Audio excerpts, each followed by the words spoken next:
Hi, this is Linda Welsh from Linda Welsh Realty Group at Compass in Austin, Texas. Everybody has an opinion about the housing market right now. Your neighbor, your coworker, people who haven't looked at the actual data in a while. And most of what you're hearing is based on national headlines that may have nothing to do with what's happening in Austin or especially in your neighborhood this summer. We're in the middle of the busy season in real estate, and there's been a lot of noise. Mortgage rates have been bouncing around. Headlights keep calling for a crash that hasn't really come. Inventory is shifting.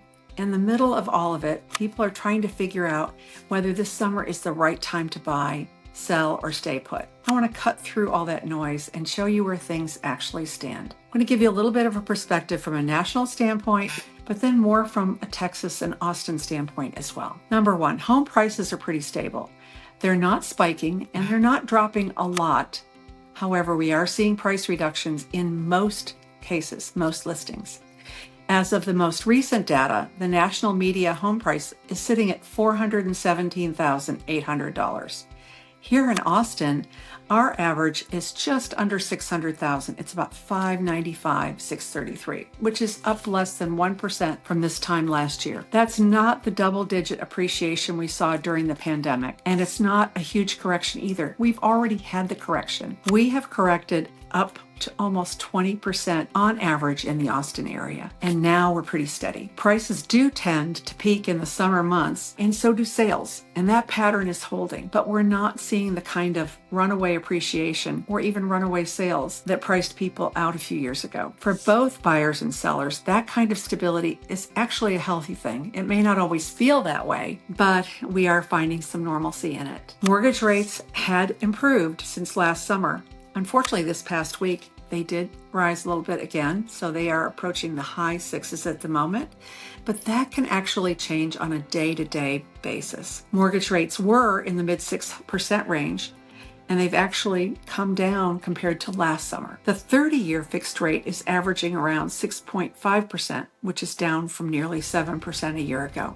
That improvement has put some buyers back in the market who were sitting on the sidelines. Rates aren't going back to the 3% range, but the trend has been gradually improving, and every fraction of a point matters when you're financing a home. Buyers have more options this summer than they've had in years.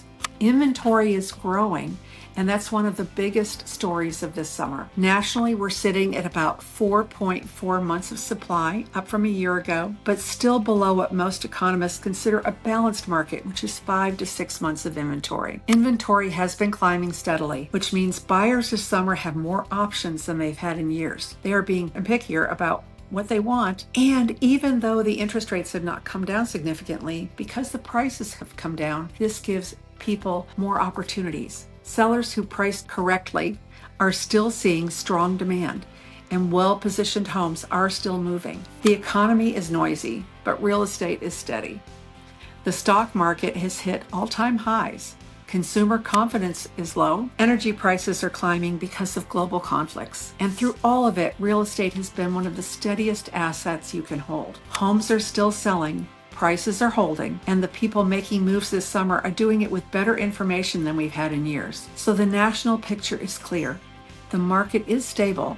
Rates are better than last year, and there's more inventory than we've seen in a while. But national numbers are just the starting point. What really matters is what's happening in your neighborhood and your specific situation. If you want to know what the market actually looks like in your area right now, reach out. I'll walk you through the real numbers so you're making decisions based on data, not headlines.